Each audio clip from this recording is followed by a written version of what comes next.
Boa noite. Boa noite. Já ia pedir para testar seu microfone mesmo. Bem-vindo. Obrigado, boa noite. Boa noite. A Paula já entrou também. Seu microfone está funcionando, Paula?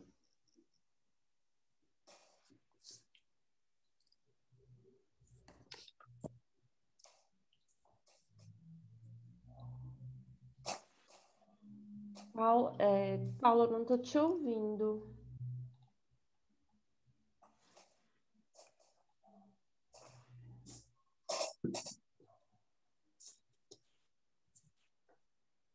Tá ouvindo agora? Agora sim. Ótimo. Tá. Estava arrumando a configuração. Tá bom. Boa noite, Dr. Vitor. Boa noite. Vamos lá, né?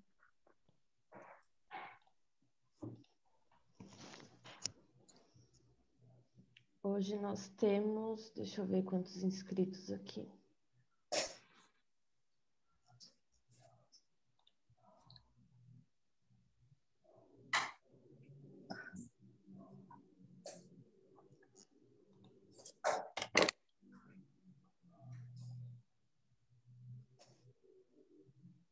Temos 112 inscritos até agora. Nossa Senhora! Tantão de gente. 112? 112. Nossa, a dona Jo falou comigo à tarde, tinham 90. Caramba, então teve mais. E isso normalmente antes da live o pessoal começa a se inscrever, assim, um pouquinho antes Que bom, um pouquinho assim de última hora, né? que gostoso. Preparado, Dr. Vitor? Eu estou preparado. Prazer aí estar sempre com vocês aí, né? Eu adoro o síndrome de Williams. O pessoal é bom, né? Turminha boa. Muito gostoso essa turma aí. Não, a gente não padece de monotonia com eles. É verdade. Sempre tem assunto, né? Estão muito animados, assim. Semana do feriado, eu fiquei conversando com as crianças e com os adolescentes. Nossa, eles têm assunto, né? São bem animados, interagem muito bem. Tem iniciativa, né? Iniciativa, se dão assim, na tecnologia, eles dão um banho, dão um baile aí.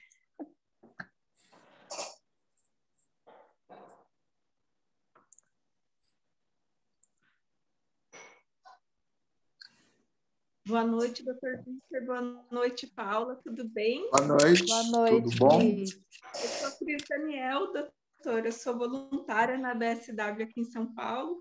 Tenho um sobrinho de 8 anos assim, eu quero agradecer muito o senhor por sempre estar à disposição para nos ajudar a incentivar os trabalhos. Assim, eu fico até emocionada em poder falar com o senhor. Que bom. É um queria prazer enorme. Eu falo para a Márcia que eu queria, e para o Rogério, que eu queria estar aí em Minas só para participar dos eventos com vocês. Mas agora, com a pandemia, a gente teve que suspender tudo, né, doutor? A gente está com os atendimentos suspensos, mas eu acho que a Jo descobriu um caminho aí pela internet, como o pessoal se dá bem, né? Eu estou pensando aí, estou planejando fazer alguns projetos ou contar um pouquinho para vocês hoje sobre o que a gente está pensando. Vamos ver se sai, né? E porque isso é muito bom, né? Assim, conseguir trabalhar pela internet, né? Eu me dei muito bem com a pandemia, ficar todo mundo reclamando, né? Eu vejo meus filhos estão sofrendo muito, né? Mas eu, assim, gosto de ficar em casa trabalhando no computador, para mim está ótimo. Ai, que ótimo, doutor, que ótimo. Muito obrigada mesmo pela disponibilidade, por todo o carinho, principalmente, né? Porque a gente entende... Estou sempre à disposição. A gente entende que Tem que ter gratidão pelo carinho também que os profissionais têm com a síndrome, né? Porque não são todos, né, doutor, que têm esse olhar carinhoso e atencioso, como o senhor. Mas todos os pacientes, todas as crianças merecem, mas o Williams é especial, né? Bom, eu sou suspeita para falar. Muito obrigada, doutor.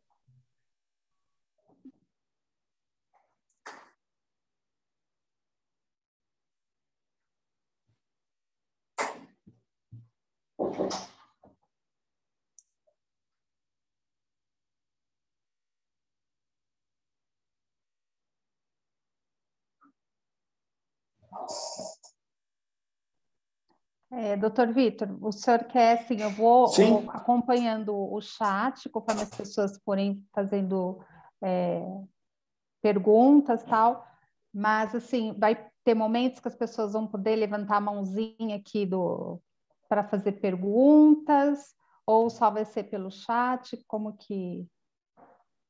Eu tinha pensado em fazer mais uma conversa mesmo, legal. e aí se as pessoas quiserem abrir a câmera, né, e perguntar, se apresentar, eu vou ter o maior prazer. Tá? Eu não, assim, a minha ideia, eu dei uma aula sobre inclusão há 2 semanas num evento que inclusive está no YouTube, né?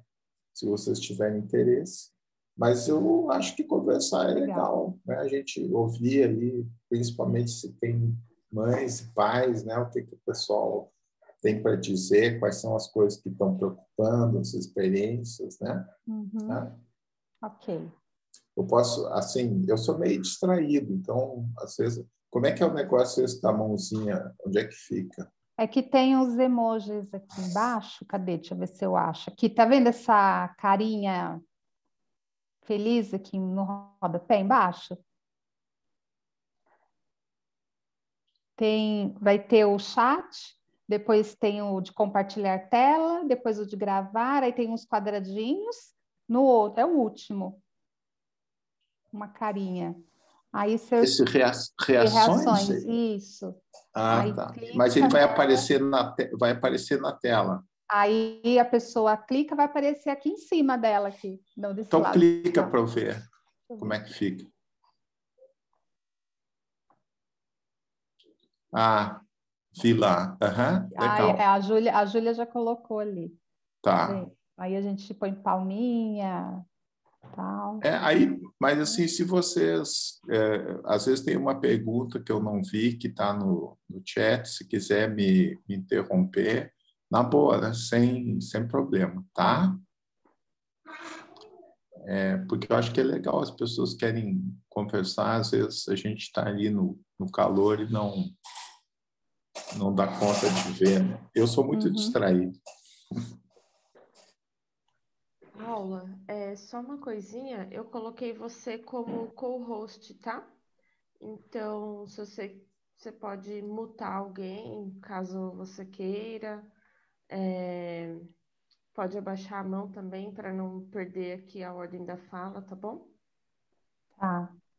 Eu só preciso ver como é. Eu sei colocar a mãozinha, agora para baixar, eu baixei a minha e não vi como é que eu fiz.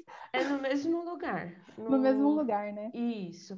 Aí eu tô quietinha. Como é que eu aqui. faço aqui? Eu tô vendo que o bate-papo ele tá. Ah, tá, mesclar na janela. Tá, agora deu. Consegui colocar aqui que eu fico vendo os dois. Bom. Então, eu tô Olá, quietinha boa aqui, noite. se precisarem. Boa noite. É a Jo. É a Tudo chefe. bom, João? Tudo. Eu quero só fazer um agradecimento aqui, né? Quero agradecer sua disponibilidade, doutor Vitor, da Paula também, né? Que sempre são os nossos parceiros, que estão sempre nos ajudando. Eu que agradeço o convite, um prazer enorme. É um prazer estar aqui também com vocês. Ainda mais assim, doutor Vitor, já ouvi falar, tem uma conhecida minha, uma neuropsicóloga também, que às vezes eu atendo algumas crianças e peço socorro para ela. Aí, quando eu compartilhei da live, ela falou assim: eu adoro as aulas do doutor Vitor. Eu falei assim: então vem para a live também.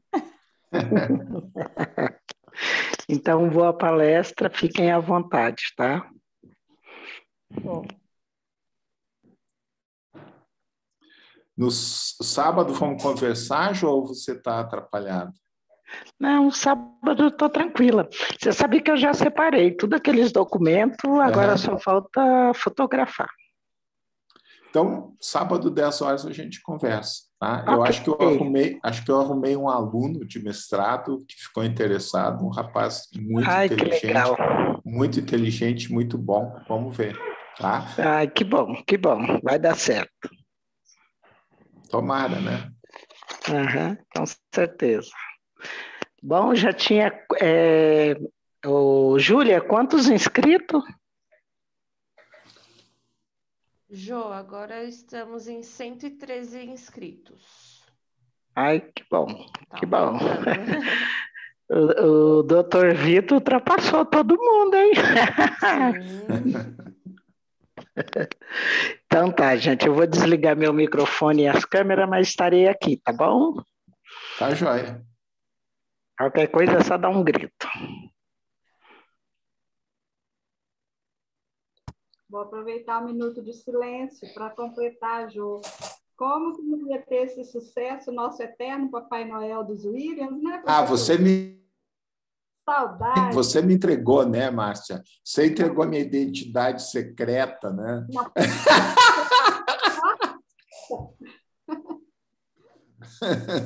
Boa noite e feliz palestra para nós. Eu estava disfarçado aqui, você tinha que me entregar, né?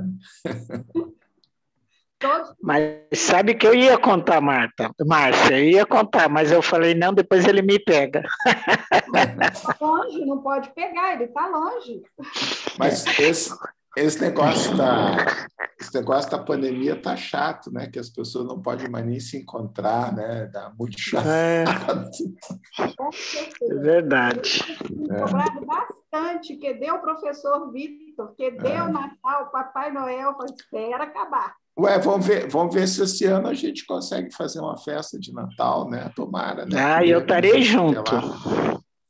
Eu já fiz a primeira dose da vacina, né? Vamos ver. Você já foi vacinada, Márcia? Duas. Já fez as duas. Hoje eu fiz a segunda. Eu nenhuma eu faço a segunda ainda. Sexta da semana que vem.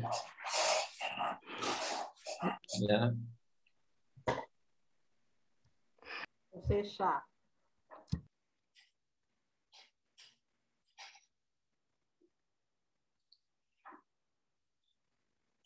Já tem gente que se entusiasmou com a festa de Natal, né? Mas o Papai Noel faz muito sucesso, né? Impressionante.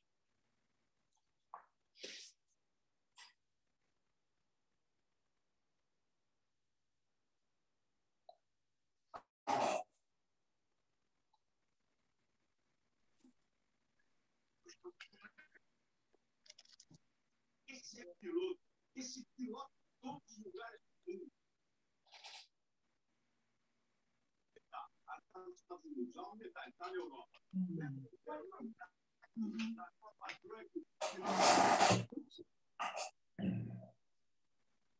Favorito desse jogo. Então, você tem uma distribuição tática muito interessante, jogadores que têm qualidade na transição do meio campo para o ataque.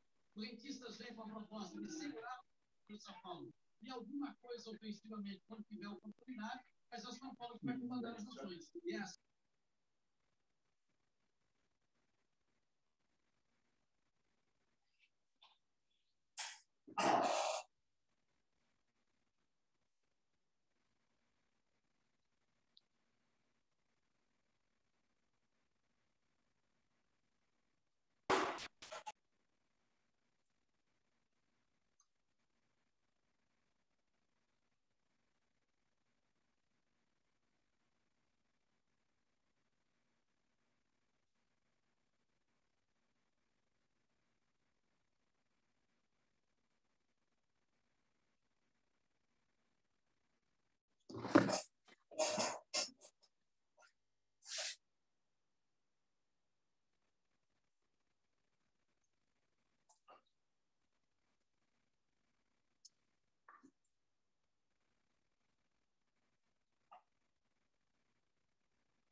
Ô, Paula, vamos começar que horas? Uns 5 minutos? Eu já ia te perguntar isso. É, Eu estava habilitando meu microfone aqui para já perguntar. É. Se nós estamos em 29 participantes. Vamos começar. Já passou 5 minutos. Né? Já passou. Uhum. Então, vamos lá, então. Boa noite. Vamos ter uma noite aqui agradável com o Dr. Vitor Rassi. Se vocês quiserem abrir as câmeras, até para a gente poder ouvir a carinha de vocês, fiquem à vontade, tá? Mas pode fechar, se sentir confortável com ela fechada, pode permanecer fechada, tá bom? Então, hoje nós estamos aqui com o Dr. Vitor Rassi. Ele é coordenador do Laboratório de Neuropsicologia do Desenvolvimento e professor do Departamento de Psicologia da UFMG. Olha que legal! E ele está aqui hoje para conversar com a gente sobre quantos caminhos existem para a inclusão. E aí, hein, gente? Quantos caminhos existem para a inclusão? Nós vamos ter esse bate-papo bem gostoso aí com o Dr. Vitor. Fiquem à vontade para fazer perguntas. Quem quiser fazer perguntas pode abrir a câmera, levanta a mãozinha aí que a gente vai estar aqui olhando para vocês. Quem quiser fazer pergunta pelo chat também fica à vontade, que eu vou estar aqui auxiliando o Dr. Vitor. Tá bom? Então, boa palestra para vocês, boa aula. É com você, doutor. Boa noite, muito obrigado, Paula, muito obrigado, Jô, pelo convite, muito obrigado a todos vocês pelo interesse. Tá? Eu dei uma aula sobre inclusão há 2 semanas, no sábado anterior. Está lá no YouTube, no canal do Laboratório de Neuropsicologia do Desenvolvimento. Se vocês tiverem interesse, né, convido vocês para assistir. É um evento que a gente fez sobre doenças raras, sobre a neuropsicologia das doenças raras. Tem 2 aulas minhas, uma sobre fenótipos cognitivos e outra sobre inclusão. E tem também aulas da professora Ana Luísa Navas, tem aulas sobre treinamento de pais da Miriam Silveira e da Maria Isabel Pinheiro, tem aula da professora Raquel sobre genética, do doutora Eugênia Valadares sobre genética também, tem bastante coisa. Se vocês tiverem interesse, está no canal do YouTube, procurem lá Laboratório de Neuropsicologia do Desenvolvimento, Doenças Raras. Eu aqui estava mais a fim de conversar com vocês, ouvir o que vocês têm para me dizer, né? Trocar algumas ideias. Vocês podem fazer perguntas pelo bate-papo aqui, mas se vocês quiserem conversar, é só abrir a câmera e toca a falar, sem problema. Estou por aqui. Tá? Essa ideia, então, eu vou perguntar para vocês, aí vocês me falam quantos caminhos que existem para a inclusão. Existe um caminho só ou existe mais de um caminho? Quem quer falar alguma coisa?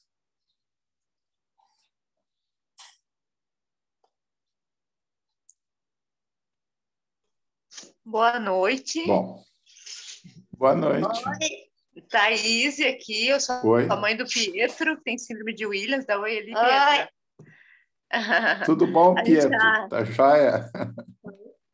Tudo jóia, eu sou o Vitor. Olha com quem que eu sou parecido. Você me reconheceu? Com quem ele é parecido? Essa barba ali.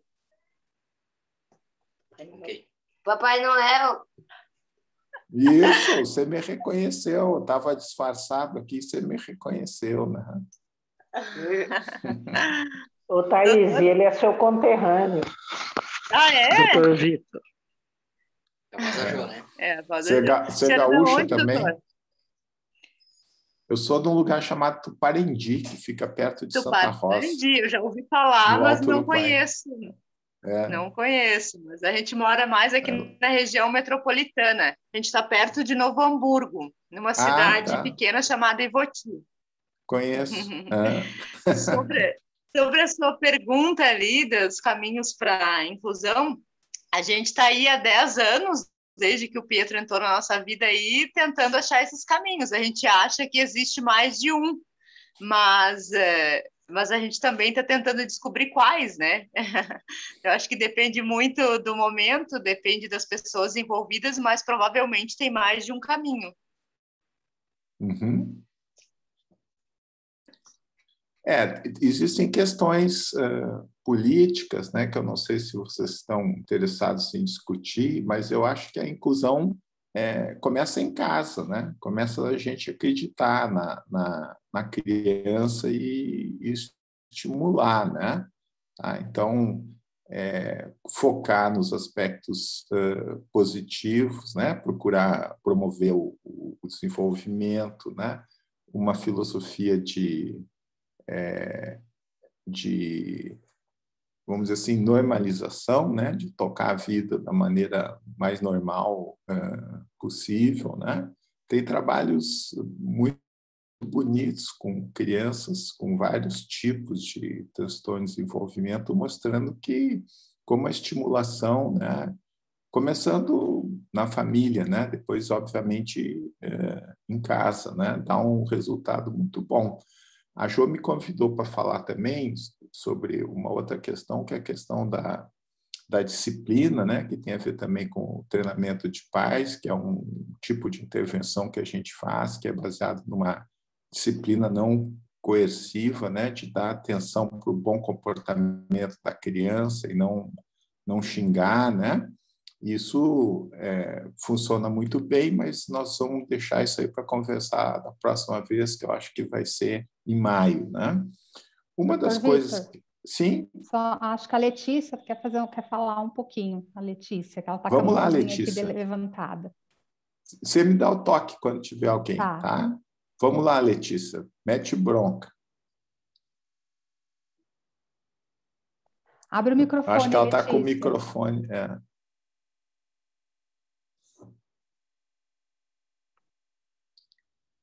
Acho que seu microfone está desligado, Letícia. E agora, tá ouvindo? Agora estou ouvindo. Muito prazer. Boa noite, tá. Letícia. Boa Estou te noite. ouvindo. É a primeira vez que eu participo aqui interagir com vocês aqui na Jo, e eu tenho vídeos, né? Uhum. E eu sou formada em letras francês lá na UFAC. E eu tive uma professora falou que eu não ia dar conta das matérias. E a minha mãe ficou muito preocupada, né? Que a professora falou isso, né? Aí ela foi lá, a minha mãe chorou muito, né? Falou assim para professor parar com isso, né? Porque aí ia denunciar a professora, né? Por ter falado que eu não ia conseguir passar a matéria dela. E todo mundo da sala ficou chocado, né? Eu tenho monitora, né? E assim, interagindo com as pessoas lá dentro, né? E aí a professora ficava me olhando, dizia que eu não ia dar conta, que eu era uma deficiente, que que eu não ia nunca formar na minha vida. E hoje eu consegui o que eu queria realmente. Uhum. Foi Você se formou em letras, letras francês, isso lá na UFAC. Parabéns. Que chique. Obrigada, muito legal. Professor. Muito legal. Parabéns. Você vê, isso é uma coisa que, infelizmente, acontece, né? De não acreditar no potencial das pessoas, né? Boa noite, tudo bem? Doutor, você é muito legal, gostei de você. Que bom, também eu gosto muito de vocês. Gostei muito de ti também, Obrigada. muito simpática. Obrigada, doutor. Que bom conversar, né? Bom demais. Acho que tinha uma outra pessoa, Vitória, eu acho que queria conversar. Mas eu acho que isso também, assim, uma coisa que a gente tem que entender é que você tem que encontrar um equilíbrio, né, entre vamos dizer assim, estimular na medida certa, né? Você tem que acreditar que a pessoa dá conta, mas a gente também não pode ficar exigindo demais, né? Porque isso também acaba estressando, né? Se você não estimula, você não favorece o desenvolvimento. Para a gente se desenvolver, para a gente crescer, a gente tem que ser estimulado, tem que receber desafios, né? Quando o desafio é muito grande, que a gente não dá conta, então a gente acaba frustrando, porque a gente se engaja, se motiva para trabalhar com as coisas na medida em que a gente obtém sucesso, né? Você obteve sucesso, apesar de algumas pessoas não acreditarem em você, né? Mas meus parabéns. Tá? Obrigada, professor. Eu também quero convidar o senhor para ir na minha formatura, se Deus quiser. Ué, É lá no vamos ver Acre, mas o senhor tem que ir, viu? Também. No Acre? É. A vantagem da pandemia é que a gente vai nos lugares pela internet, né? Não precisa ir pessoalmente, né? Você mora no Acre? Minha mãe mora lá. Minha Ah, mãe, tá. eu moro lá também. Só que agora eu tô aqui em Brasília, né? De quarentena. Todo mundo Aham. aqui, né? Todo mundo. Eu tô muito preocupada com essa quarentena aí. O pessoal aí não tá se cuidando muito bem. Aí o pessoal aqui fora não tá se cuidando, não. Não É deixando de lado verdade, né? se cuidar. Muita Uhum. gente que poderia ficar em casa não está ficando, né? E faz coisas que não deveria fazer. Tem gente que precisa trabalhar, né? É. Ó, aqui tem um Pois monte é, de gente dando os parabéns, Letícia, que você vai se formar. Que obrigada. legal. Ó, que chique. Pois é, sou. Pois é, primeira vez, professor. Primeira vez. Que chique. Mas obrigada, doutor. Oi, gente, boa noite, tudo bem com vocês? Boa noite. Tudo bem, Tudo minha amiga? bom? Eu sou a Vitória, tá? Prazer conhecer Prazer, vocês. Vitória. Prazer. O que você conta para nós, Vitória? Então, eu vou assistir com vocês, né? Eu tenho síndrome de Williams também, e aqui tem gente que me conhece, né? Que está participando dessa live aqui no Zoom, né? E eu tenho outro Instagram chamado O Cromossom 7. No Instagram, quem quiser me seguir, pode me acompanhar lá, tá? Vamos lá. É E isso. você mora onde, Vitória? Eu moro em Vila Velha, na Praia da Vila Costa, Velha. no Aham. Espírito Santo. Legal. Brasil inteiro, né? A gente pode conversar. É isso aí. Você gostaria de falar alguma coisa? Que, assim, é muito bom participar da Associação Brasileira. É muito bom estar com vocês participando, porque o poder da informação, o poder da conversa com o outro assim, é incrível, sabe? Às vezes é incrível, porque você pode gerar conhecimento para outra pessoa, você pode tocar o coração daquela pessoa, sabe? Cara, você pode mudar a vida dela, entendeu? Assim, com a informação, com o que você quer ensinar para aquela, talvez ensinar para aquela outra pessoa.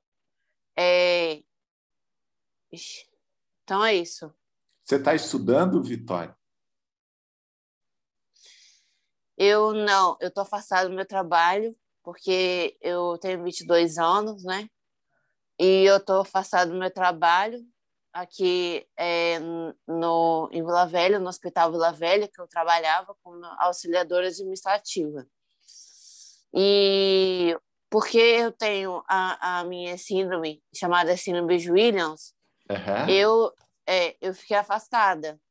Eles me afastaram para me proteger, porque eles não sabiam que eu assim, não tinha doença nenhuma por causa da síndrome. Eu não tenho doença nenhuma, mas se diz que tem, né? Uhum. E aí eu já estou vacinada totalmente, já tomei as 2 doses, porque eu trabalho no Você hospital. não virou jacaré? Não, Não? Eu virei não. jacaré, tá um rabo aqui crescendo, depois que eu fiz a primeira vacina. É... mas eu já estou vacinada porque eu trabalho no hospital. Uhum. Então já me vacinaram e é isso, assim. Aí depois de passar 14 dias, aí eu vou, assim, meu pai vai conversar lá com o hospital e é isso, assim. É isso que eu queria Você falar. está com muita saudade do trabalho? Olha, eu fiquei muito feliz de estar lá. Uhum. Mas eu estou acostumada, assim. Mas, mas é claro que, assim, eu devo voltar como um profissional, uma pessoa profissional ali dentro, Uhum. né? Porque é isso que a gente deve fazer. Se a gente está trabalhando, a gente tem que trabalhar como? E o que que você faz no seu trabalho? Eu ajudo o pessoal do RH, que eu participo, né? Que eu trabalho do Recursos Uhum. Humanos. Olha, eu ajudo o pessoal administrativo, eu ajudo o pessoal da medicina, da segurança. E tudo que eles quiserem que eu faço, entendeu? Uhum. E, e aí eu entrei lá por cotas no hospital, por causa do meu pai, que me ajudou a entrar no hospital, né? E, assim, foi meu sonho realizado, porque tem gente que tem a síndrome, né? E que é mais difícil conseguir trabalho, encontrar Uhum. trabalho, né? E é isso, assim. E aí foi realizado e eu trabalhei, assim. Trabalhei. Você é uma felizarda, então. É, é Que isso bom. mesmo. É isso. Graças a Deus. Deus ele é bom demais comigo e foi muito bom. Ele foi bom demais comigo. Que legal. É Fico isso. feliz. Obrigado pelo espaço. Doutor Vitor, a Etula Sim, também quer falar. vamos lá. Boa noite. Boa noite. Estão me ouvindo? O meu nome Tô é ouvindo. Étula, tá? Parte do grupo já me conhece, eu sou mãe do Vinícius Galho, que hoje está com 29 anos, né? Então, a inclusão foi, bem como o senhor diz, começar em casa, né? De nós acreditarmos que ele era capaz. No início eu tive muitas... Os que os médicos diziam que nada ele faria. Eu disse, não pode ser, né? Eu acho que no mundo tem espaço para todos. E aí, enfim, o Vinícius conseguiu fazer o primeiro e o segundo grau, né? Sempre por avaliação, nunca foi com notas. E dali começou a nossa surpresa que o Vinícius fez 3 cursos profissionalizantes, 2 no Senac e um no Senai. Ele é auxiliar administrativo. E que, infelizmente, em função da pandemia, eles foram os primeiros a ser descartados, né? Na verdade, por uma proteção, por não saber se cuidar, mas o Vinícius saiu de um posto de combustível aqui do Sul, uma rede forte que é a Bufon, onde ele trabalhou 6 anos.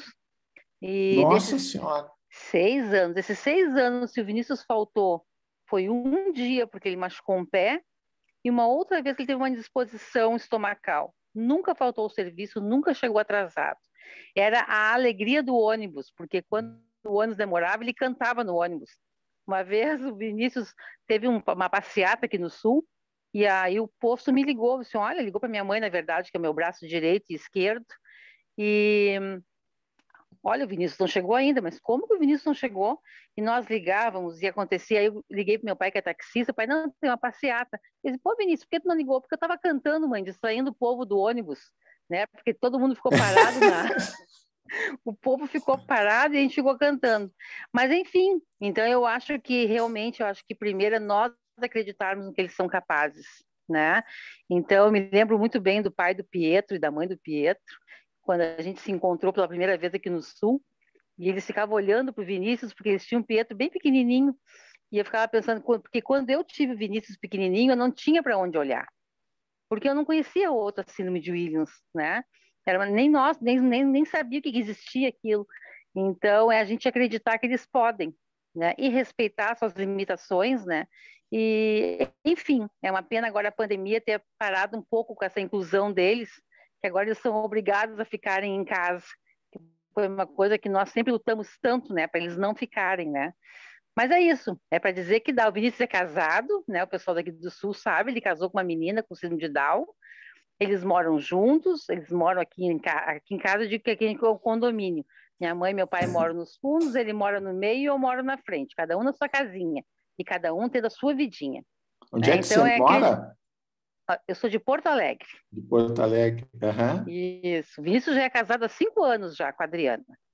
Né? Que legal. E amanhã, se Deus quiser, vão tomar a primeira dose da vacina, que aqui em Porto Alegre começa amanhã para quem tem comorbidades. Nossa, então vocês só estão me contando história de sucesso, eu só estou aprendendo com vocês. É isso aí, eles são um sucesso. Que legal. Né? Uma coisa que você falou que eu acho que é super importante, assim, que a estimulação, o desafio tem que ser na medida, né?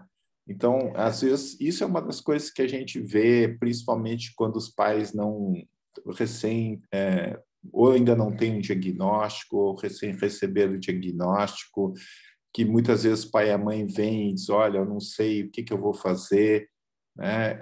Se eu deixo para lá, né? Se eu tenho que exigir do meu filho, né? E, na verdade, isso é a sabedoria que a gente tem que ter, né? De, vamos dizer assim, calibrar as expectativas, né? E acreditar que vai, né? Que tem um ritmo, né? Que tem que respeitar o ritmo da criança, né? E sempre colocando desafios, né? Que possam ser vencidos, né? Com algum esforço. Se o esforço é muito grande, a missão é impossível, a gente acaba se frustrando, né? E o que não pode é deixar para lá ou ficar xingando, né? Ter expectativas muito baixas, né?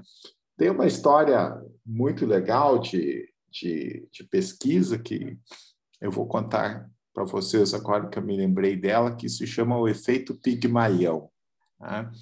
O efeito Pigmalião foi descoberto por um professor de psicologia em Harvard no final dos anos 50, e ele fez um estudo, ele trabalhava com ratos, e aí ele surgiu a hipótese, né, de que se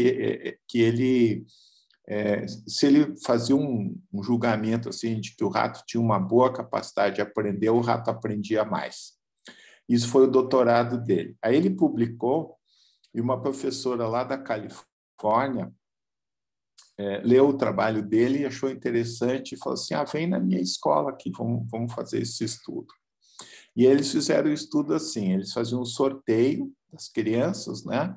Faziam um teste de inteligência e disseram para as mães que queriam ver o efeito da inteligência na aprendizagem, mas não dava o resultado para as professoras. Faziam um sorteio e diziam assim, olha, essas aqui são as crianças mais inteligentes, que têm mais capacidade de aprender.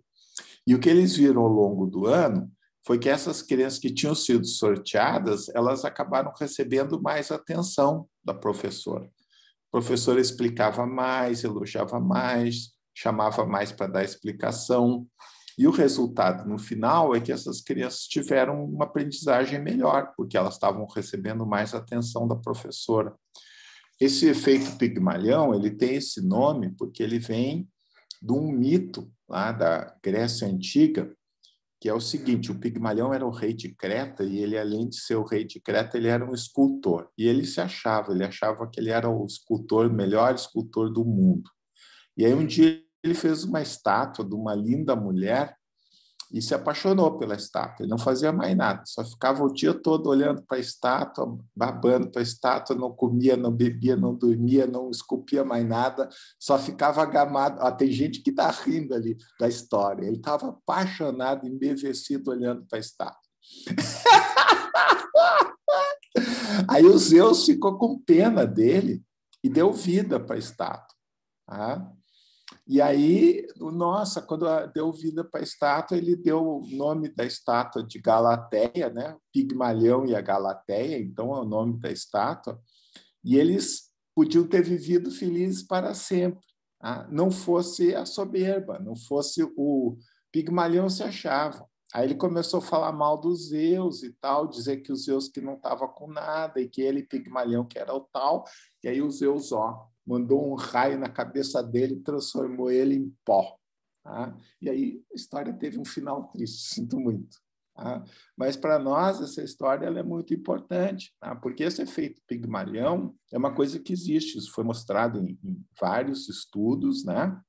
E no mundo inteiro existe mais de 200 estudos mostrando que isso é assim, e é uma coisa relativamente fácil da gente lidar, da gente manejar, quer dizer, que é mudar a expectativa que a gente tem de, vamos dizer assim, dar desafios para a criança, né? Ter a expectativa de que ela, com ajuda, vai conseguir fazer e ir, né, devagarinho, bem devagarinho, aumentando o sarrafo, né? Aumentando sempre o critério. Né?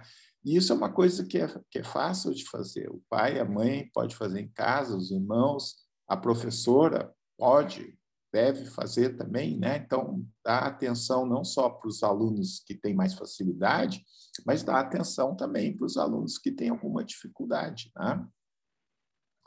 Não sei como é que é o nome, mas tem uma pessoa que aparece aqui que estava se divertindo na história. Né?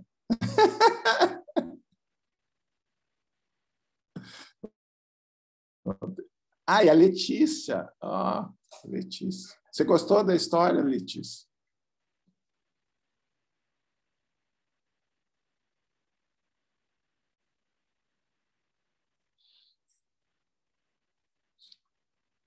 Que mais?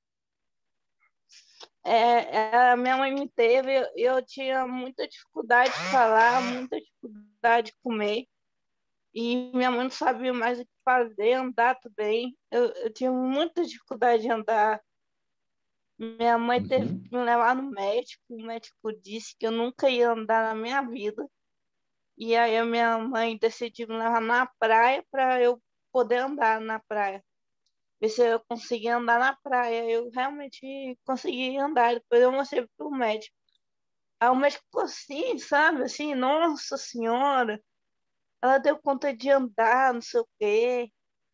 Aí minha mãe falou, pois é, ela deu conta, tá vendo? Pois é.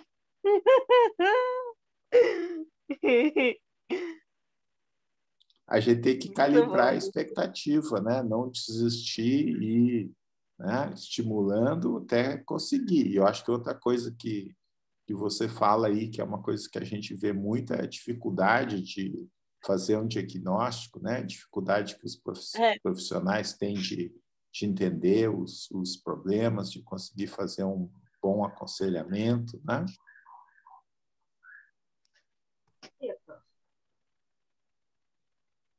Oi, doutor. Oi? Fala aí, depois eu falo, então. Estou na fila.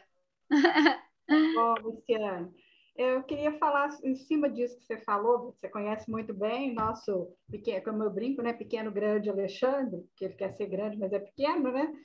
Ele está fazendo, a gente sempre estimulou, você sabe como é que é a história aqui, né? Para nós não tem muita diferença, não. E ele faz um curso pós-segundo grau que é de música, de percussão. E é um curso do Estado, numa escola, como chama? Um local que é do Estado. Não é uma escola especificamente, mas uma instituição musical.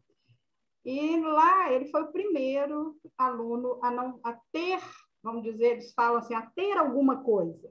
Só que, como são alunos que receberam ele muito bem, ele estava indo, já está no terceiro, acho que fechando o terceiro ano, ele completa o curso esse ano. E aí, esse ano, ele começou um professor que, na pandemia, resolveu que ele é igualzinho aos outros, que ele tem que fazer igualzinho, dar conta de tudo igualzinho. E eu estou em Belo Horizonte e ele está na fazenda. separado de mim, porque eu trabalho, para quem não sabe, eu trabalho em centro de saúde, então ele e meu marido se separaram de mim e ficam lá. Aí eu chego lá no fim de semana, agora eu tenho ido mais, né? Depois da vacina, e ele virou um dia para mim e falou assim: mamãe, eu não vou conseguir. Este professor só quer me ferrar. Ele não quer me ensinar. Eu não consigo aprender o que ele quer que eu aprenda. Aí eu sentei com ele e falei: o que ele quer que você aprenda que você não está conseguindo? Ele pede para ler textos, interpretar o texto e dar a aula sobre o texto. Realmente isso é algo extremamente complexo para nós mães aqui, conhecemos nossos Williams, algo que ultrapassa muito, em alguns casos, a possibilidade deles. Eu falei: então você vai fazer exatamente o que ele manda. Você vai passar de ano, se ele quer te ferrar, você vai mostrar para ele que ele não vai dar conta. Então, você vai ler e falar aquilo que você entendeu. E se tiver errado, ele te corrige. É para isso que ele é professor. O papel dele é esse, né? Fala com ele. Eu entendi isso, então, se não é isso, o que é, então? E assim ele foi fazendo. E eu voltei 15 dias depois e ele virou para mim e disse: mamãe, eu vou passar de ano, eu vou formar. Eu estou conseguindo. Então, eu acho que assim, é uma coisa que eu falo muito aqui para quem eu conheço de Williams, que pergunta do Alexandre, que é essa figurinha básica aí, né?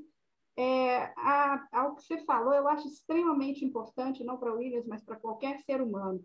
A gente tem que dar um nível de dificuldade tal que eu queira continuar, mas que não seja impeditivo para eu continuar. Então, tem que ser bem, acho que a gente tem que ir tentando graduar. Não, vou mais, agora eu puxo um pouquinho, abaixo. E assim o Alexandre, no meio disso, eu quis contar, porque eu acho que isso é uma coisa interessante da gente pensar. A gente precisa estimular, mas dentro da realidade que eles podem, que é possível a eles. Então, eu não disse nada impossível que ele não poderia realmente. Ele dá conta? Dá, do limite dele. O professor vai ter que aceitar esse limite ou corrigir, porque essa é a função dele. E tornou, então, uma possibilidade para ele de felicidade, que é formar. O curso chama Percussão. E ele aprende, inclusive, história musical, história da música, história das notas, tudo. É realmente estranho. Para mim, eu achei difícil, vou ser sincera. A hora que eu olhei, eu falei: nossa senhora, ainda bem que eu não estou fazendo esse curso, não é para mim. Então, é só para ilustrar. E, ao mesmo tempo, o que está acontecendo com o Alex, que você não está sabendo, essa questão de trabalho, ele estando lá na fazenda, ele assumiu, ele faz, para quem, não sei se todo mundo conhece, umas bolinhas desse tamanho, que a gente coloca em plantas, que chama argila expansiva ou expandida, né? Que é para a planta, ela tem nutrientes para a planta. Meu cunhado, que até faleceu, era biólogo, ensinou ele a potencializar essa coisa. Ele rala, gente, ele não quer comprar nada, então ele faz tudo, ele rala tijolo velho, telha, faz as misturas nas proporções que o meu cunhado ensinou, coloca o que precisa acrescentar lá para potencializar em termos potássio, essas coisas que eu não entendo também. E aí ele está vivendo, segundo ele, disso. E ele faz questão de brigar com o Marcelo, quando o Marcelo vai dar aula, que meu marido é professor universitário, ele está dando aula online, né? Aí ele vai fazer, como ele diz, ele vai trabalhar. Então, ele vai produzir as bolinhas dele e vender baratinho, não vende muito caro, não, mas para ele é de uma...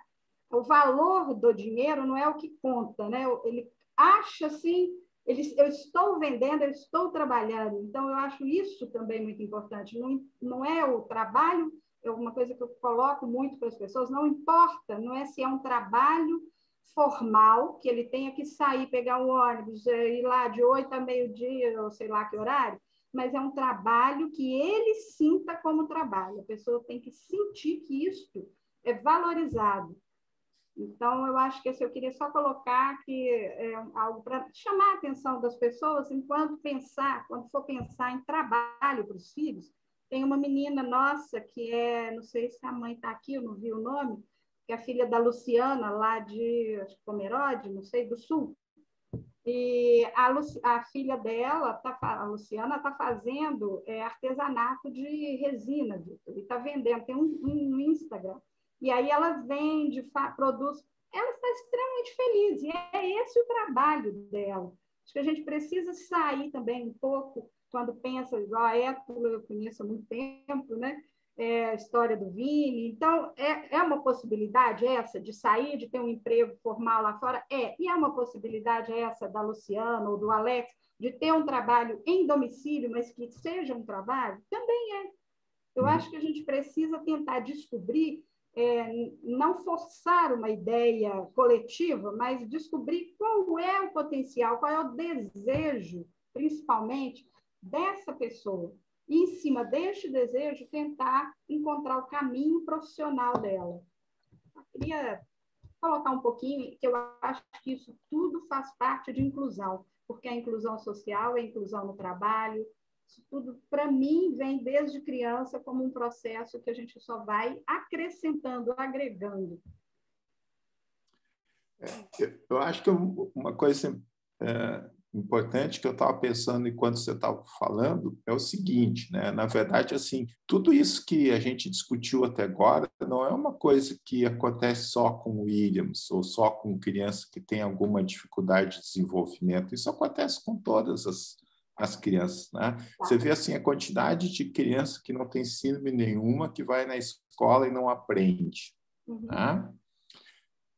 Por quê?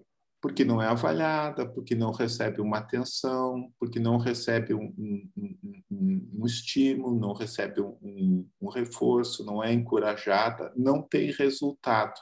Tá? Não tem como a gente adquirir gosto por fazer alguma coisa que a gente não tenha resultado. Para a gente ter resultado, a gente tem que fazer uma coisa que seja na medida que a gente consiga fazer com um pequeno esforço. A gente faz uma coisa, depois faz outra, depois faz outra. E você, Márcia, teve muito sucesso nisso com o Alex, né? Porque você está desde o início sempre acreditando nele, levando. Então, vem uma etapa, depois vem outra etapa, e depois vem outra etapa. E a outra coisa que eu achei muito interessante no que você falou, e que também não é uma coisa que acontece só com as crianças com síndrome de Williams, que acontece com muitas crianças que não têm síndrome de Williams ou qualquer outro tipo de síndrome, é que muitas vezes a família tem um padrão, assim, né? Ela tem uma trilha de desenvolvimento que ela estabeleceu já, muitas vezes, antes da criança nascer. Tá? E, às vezes, a criança, por alguma questão cognitiva, ou mesmo por uma questão de temperamento, ou por uma questão de interesse, ela não se encaixa naquele figurino aí, né? E isso é receita para entornar o caldo, né? Quer dizer, assim, que, na verdade, você ficar forçando uma coisa que vem, né, de fora para dentro, acaba que não dá certo, né? É a questão da leitura, né, Vitor? Que eu acho muito importante, de repente, não sei se cabe nesse bate-papo, né? É um questionamento que eu escuto muito de outras mães Williams. Eu queria tanto que ou até mães que não são Williams também, mas nós aqui estamos específicos, né? Eu queria tanto que meu filho lesse, escrevesse. Ler, eu falo sempre uma coisa: ler e escrever é importante, muito importante. Faz diferença na vida? Faz. Mas quantas pessoas não deram conta de ler e escrever e vivem uma vida inteira? Será que toda criança precisa e tem que ler e escrever? Mas aí eu vejo assim que isso é uma coisa que causa muito sofrimento nas famílias, né? E eu acho que na verdade, assim, não existe nenhuma razão biológica pela qual uma criança com síndrome de Williams não possa aprender a ler e escrever as palavras. Tá? Então, se uma criança com síndrome de Williams não consegue ler e não consegue escrever as palavras, é uma falha da didática. Tá? E, vamos dizer assim, a família está sofrendo porque as professoras não estão sabendo ensinar a criança da maneira como deveria ser ensinada. Tá? E isso é uma coisa que, assim, né, do contato com as famílias, de ver o sofrimento que isso causa nas famílias, é uma coisa que me revolta. Tá? E aí, porque assim, não existe, né? E isso não sou eu que estou dizendo. Essa frase eu li num livro de uma professora em Yale, que é a Helena Grigorenko, que ela tem um livro sobre dislexia, onde ela diz isso, sim, textualmente. Não existe uma razão biológica pela qual uma criança não possa aprender a ler e escrever as palavras. Tá? O que é dislexia? Dislexia não é que a pessoa que tem dislexia ela não consiga ler, ela consegue, só que ela tem dificuldade. Ela lê com menos fluência, ela tem que pensar, ela não consegue automatizar tão bem a leitura. E da onde que vem essa dificuldade? Né? Por que as professoras não obtêm sucesso e por que as famílias ficam sofrendo tanto tempo? É uma questão de método. Tá?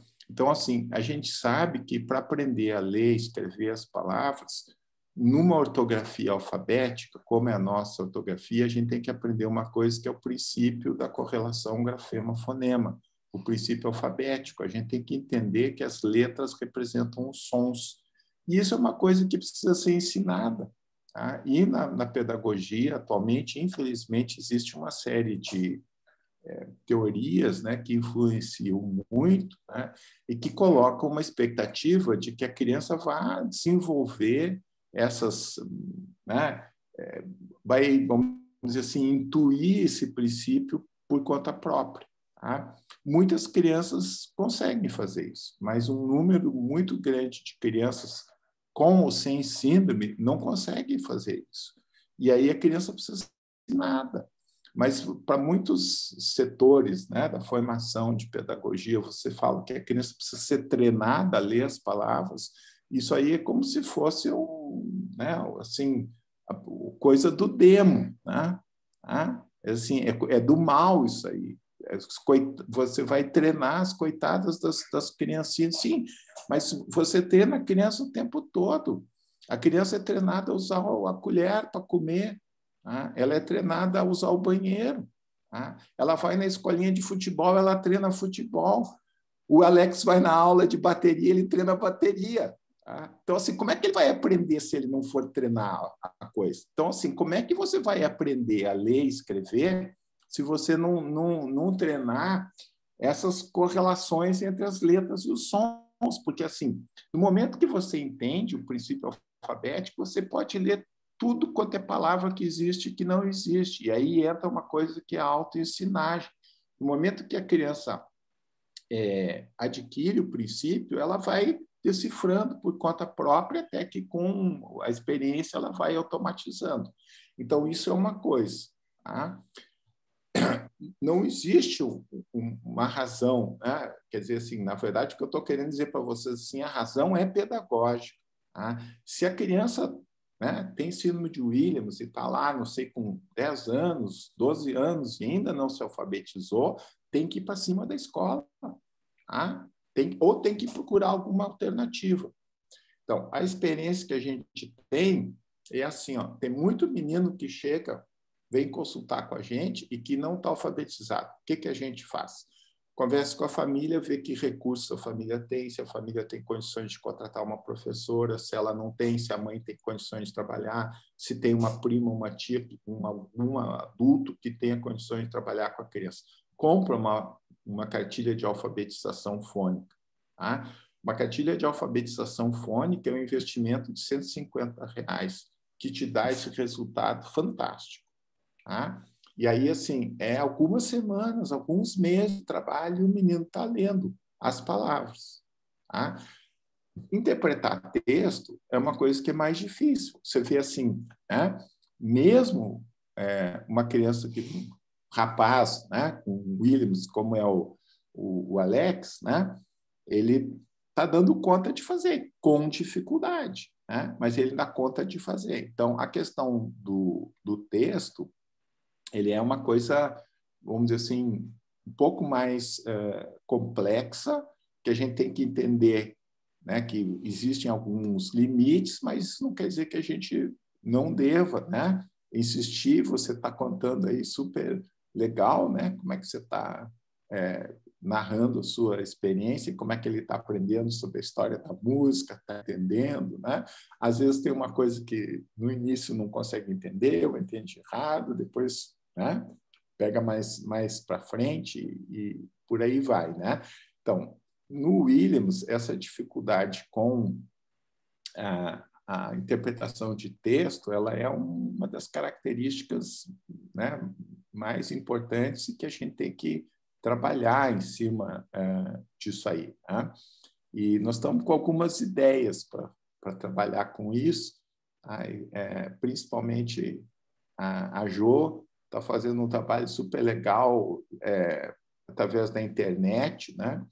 Então, eu arrumei um aluno de mestrado, agora nós estamos pensando em fazer um projeto pela internet para adolescentes, em que a gente vai trabalhar a narrativa autobiográfica, né?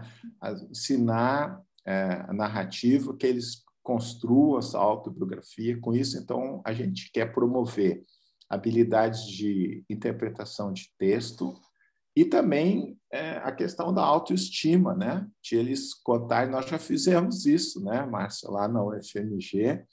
Fizemos uma vez só, né? Foi só uma oficina e foi um resultado super bacana. Não foi feito num contexto de pesquisa, mas foi uma gracinha, né? E aí nós vamos fazer essa coisa agora de uma maneira mais sistemática, né?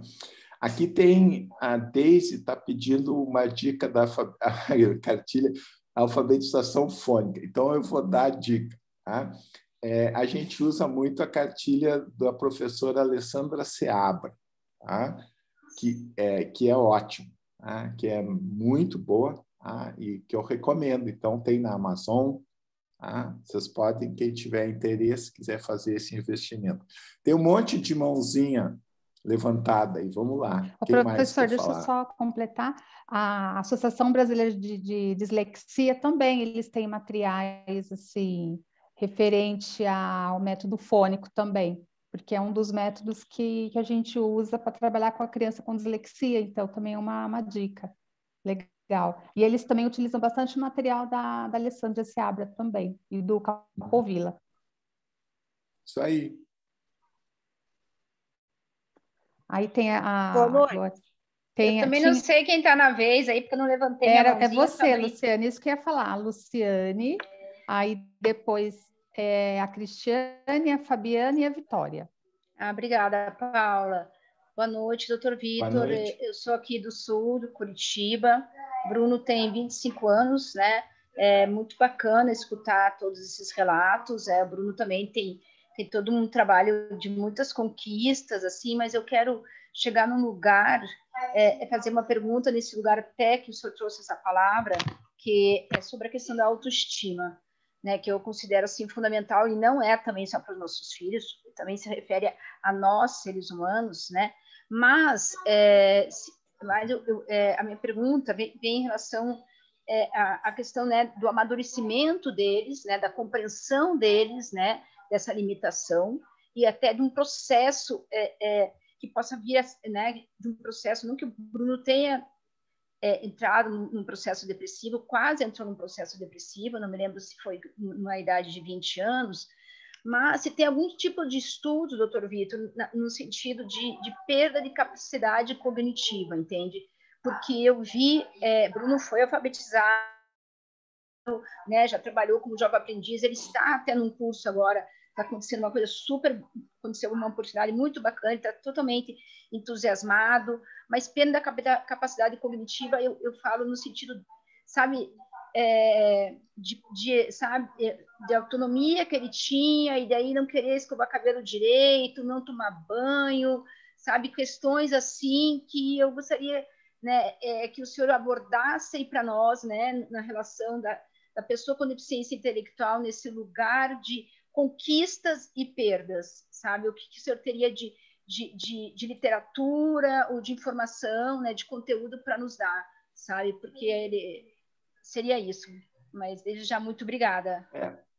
A maioria, né, das causas, né, de deficiência intelectual, né, incluindo a síndrome de Williams, elas não são doenças progressivas, assim, no sentido de que você possa esperar uma piora, né?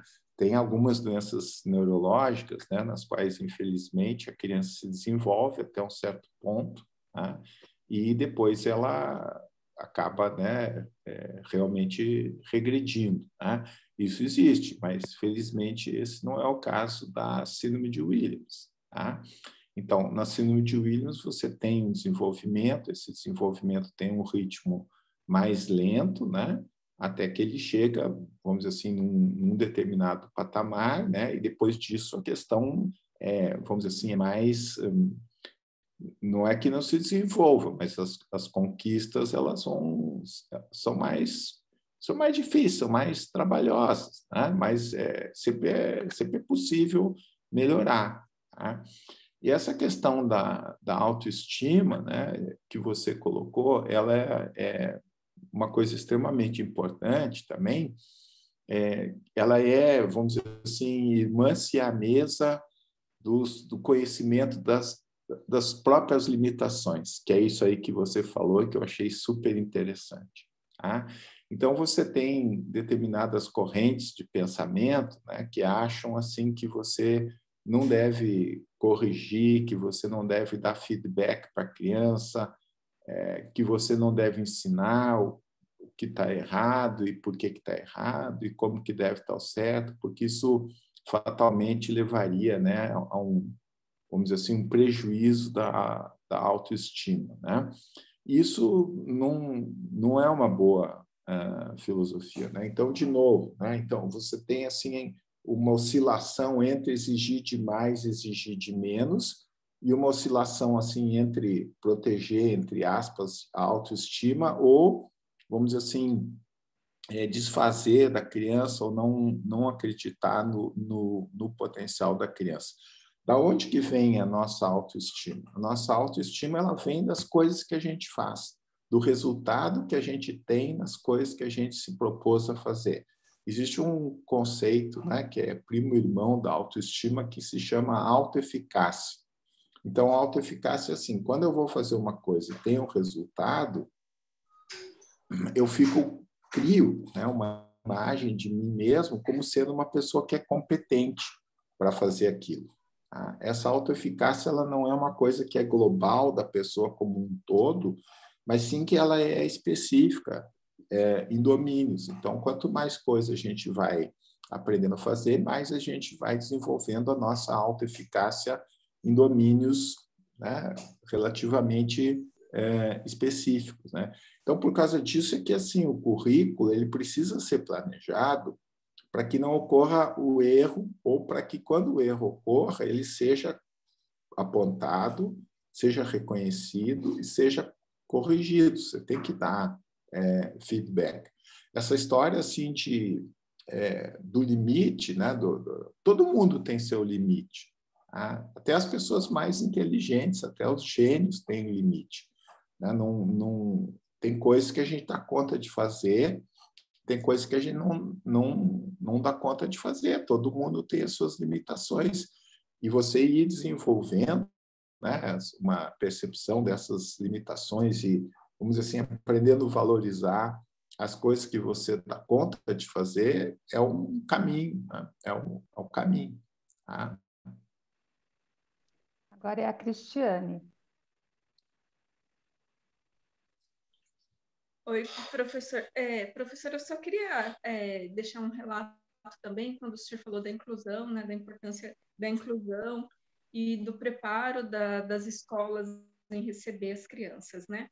O Matheus tem 8 anos, ele foi diagnosticado com 2 anos e 3 meses, o fiche saiu quando ele tinha 2 anos e 6 meses. E quando ele estava numa creche pública desde os 8 meses de idade, que era a creche que o irmãozinho dele também já tinha frequentado. E quando a minha irmã recebeu o diagnóstico, que nós conhecemos a associação, recebeu o diagnóstico, ela ficou com medo, né? E ela foi para a escola, porque como o Matheus era muito pequenininho, ainda era molinho, né? E ela perguntou para a diretora se a diretora aconselhava ela tirar ele da escola, porque ela achava que seria melhor tirar ele da escola, que ele não estava, que se cuidasse em casa ia ser melhor. E a diretora da creche, assim, a Jo também já tinha orientado que era para deixar, né? Mas a diretora foi muito feliz e acolhedora, porque ela falou assim, que o lugar do Matheus era na escola, crescendo junto com as crianças da idade dele, aprendendo com as crianças da idade dele, né? Que era o direito dele. E o Matheus teve tanta sorte, assim, a equipe da escola era tão boa, a fono dele era tão boa, que quando ele entrou na escolinha, quando ele fez 8 anos, 6 anos que vai para o primeiro ano, né, 5 anos, que ele foi para o primeiro ano, ele já chegou falando em português e em inglês.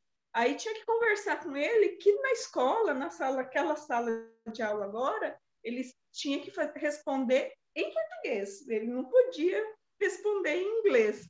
E hoje ele está sendo alfabetizado, ele está numa escolinha com metodologia Piaget, e ele copia o texto, ele escreve bem, lê bem. Assim, a minha irmã ainda sofre com a matemática, né? que a gente tenta ensinar, mas ele teve uma equipe de profissionais muito dedicados. A dedicação da minha irmã também, junto com os profissionais, foi muito importante. Muito bons e dedicados para alfabetizar as crianças. Isso é uma coisa extremamente importante, né? Quer dizer, às vezes a gente tem a sensação assim de que falta de vontade, né? Tem que ter vontade de fazer as coisas, né?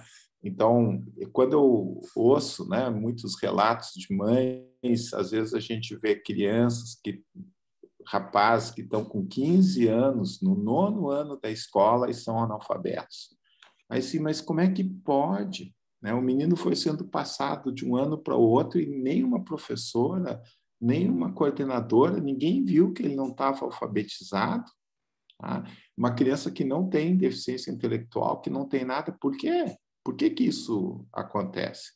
Isso, às vezes, me faz pensar que, infelizmente, acontece, né, de não ter vontade. Quando eu ouço essas histórias, né, eu me lembro do meu avô e da minha avó, que nasceram no interior do Rio Grande do Sul, e meu avô, quando tinha 14 anos de idade, fugiu de casa e foi lutar na primeira Revolução. De 1923 até 1932, ele lutou em tudo quanto era revolução que tinha pelo Brasil afora. E quando ele saiu de casa, ele não estava alfabetizado, porque ele ficou 6 meses na escola, e como ele era muito bonzinho, a professora colocava ele para cuidar do filho dela. Então, ele não aproveitou nada da escola. E aí ele aprendeu a ler lendo o jornal. E quando ele voltou, que ele foi casar com a minha avó, ele ensinou a minha avó a ler e escrever, porque a minha avó também era analfabeta. Casou, mas não sabia ler, não sabia escrever. Então, assim, tem que ter vontade. Isso é uma coisa importante. Você tem técnica, você tem método, mas precisa vontade também. E a gente tem que reconhecer, né, quando as pessoas têm boa vontade, que às vezes essa é uma commodity escassa no mundo, né, infelizmente. Agora tem um monte de mão levantada. A Fabiana, depois a Vitória, a Deise, a Camila e a Margarete. Boa noite, doutor. Tudo bem? Tudo bom. A Sofia te viu e aí ficou encantada. Quer dar um oi, não tem jeito. Oi, Sofia, tudo bem? Boa noite. Aí ela falou, Boa noite. Papai Noel? Eu falei, não, não é o Papai Noel, ele só tem a barba. Não é. Mais uma que eu estava disfarçado que você me pegou, né? Você tem quantos anos, Sofia? Quantos anos, filho? 12. 12, tem 12. E onde é que você mora? Nós somos de São Paulo. Eu moro no São Paulo. Legal. Prazer te conhecer. Isso não foi nada. O prazer foi meu. Prazer foi meu. Obrigada, doutor, pela palestra maravilhosa. Eu que agradeço. Tchau, professor. Tchau. Vitória.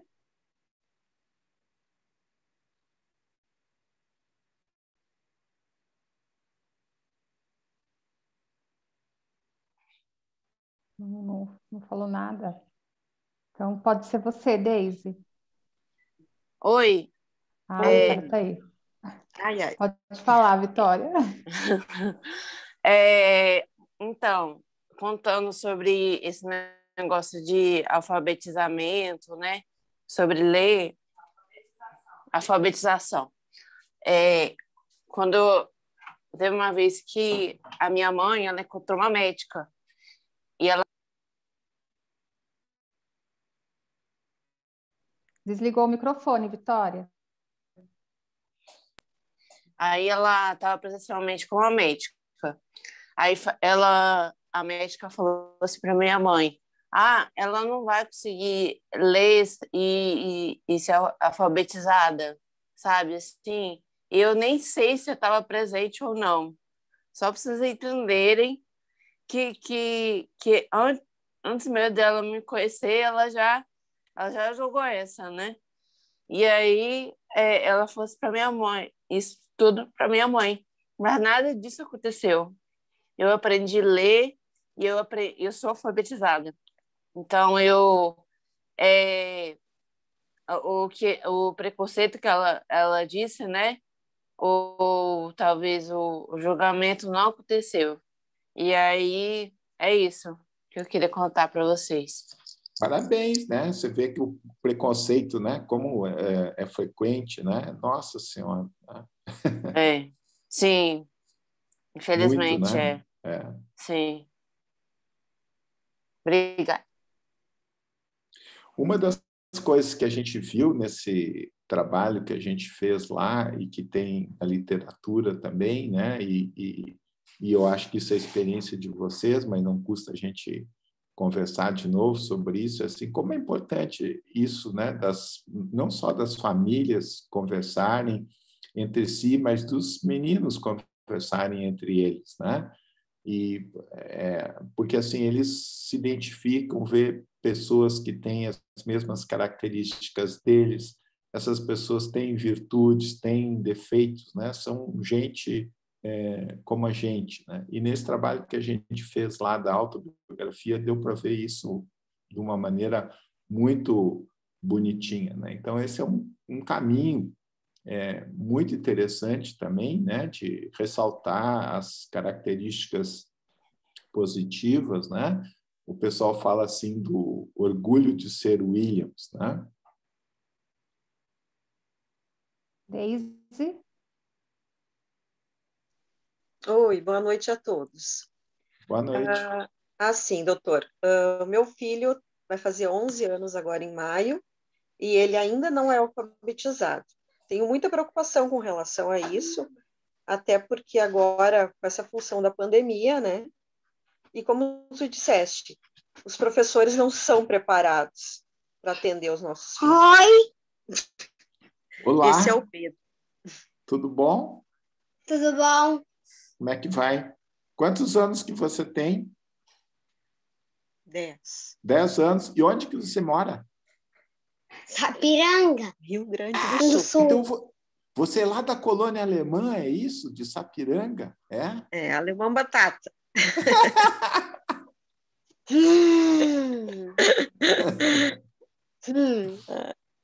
Tá bom. E assim, a gente tem essa preocupação dele não estar alfabetizado ainda. Graças a Deus, a gente tem profissionais, né? Tipo, tem uma terapeuta do AE, que é uma das nossas bases, né? Ele está agora com uma profissional que é uma neuropsicopedagoga, que ele está desde novembro em atendimento com ela. Tu vai mais para lá aqui. E ela tem nos ajudado muito, mas é essa preocupação dele se alfabetizar, né? Então, a minha experiência que a gente tem é que com o método fônico, né, o resultado ele vem, tá? E vem algumas semanas, eu até anotei aqui para meses, tá? Eu assim, te dou essa sugestão, depois a gente conversa e você me diz se deu resultado ou se não deu resultado, tá? Eu até anotei aqui para mim poder colocar isso para a neuropsicopedagoga dele, né? Porque a gente está aí para se ajudar, né? Então, com certeza. Uma criança que fala, né, que não tem nenhum problema de comportamento maior, não tem por que ela não se alfabetizar, né? Tá? Sim. Certamente vai conseguir. É uma questão de trabalhar. Tá? A gente está firme e forte seguindo, né? Agora uma coisa também que tem que ver é esse negócio da pandemia, né? Então, essas aulas remotas, elas são complicadas, né? Está bem complicado com relação a isso. Fica difícil, né? Principalmente para os menorzinhos, né? É bem complicado. E, infelizmente, o que a gente vai fazer? Nós estamos nessa situação aí, né? Sim. Agora parece que estão reabrindo as escolas no Rio Grande do Sul, eu vi hoje, né? Em vários lugares. É mais a questão estadual ainda, né? Em particular. Município, que é o caso do Pedro, ainda não, ainda né? Não. Uhum. Não, a princípio, até onde eu sei, não. Uhum. Mas vamos lá. Obrigada, viu, doutor? Eu que agradeço. Aqui tem uma pergunta assim, a criança com síndrome de Williams tem estágios como no autismo? Não, né? Assim, não existe um padrão assim de desenvolvimento que você possa chamar de estágios, né? O que você tem é um desenvolvimento que segue um ritmo um pouco mais lento, né? E, num determinado momento, ele chega num patamar a partir do qual vai ficando um pouquinho mais difícil, né? Mas quanto mais a gente estimular, melhor é o resultado. Mais alto a gente consegue colocar esse patamar, pelo que vocês viram aí, o depoimento, né, de várias famílias com pessoas, né, adultas já, com histórias de sucesso, né? Um protagonismo, né, como a Jo diz, né? Muito bom, né? Admirável. Né? Então, isso é uma coisa legal, né? Nesses grupos, esses contatos, você vê o que é possível conseguir fazer, né? E valorizar o que a gente consegue fazer. Agora é a Camila. Depois a Margarete e a dona Jo vai falar também. Boa noite. Boa noite. Queria saber, como um bom psicólogo, o que ele diria, como eu devo tratar a vida em relação à morte.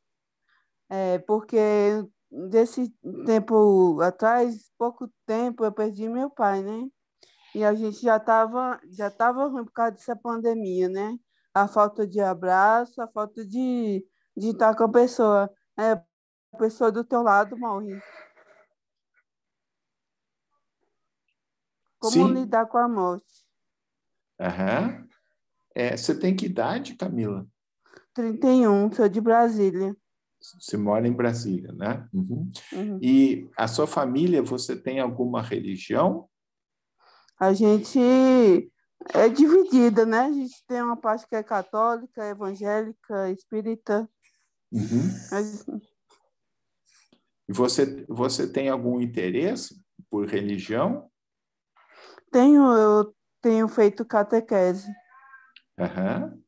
Eu acho que a religião vamos dizer assim, uma boa maneira da gente entender, né?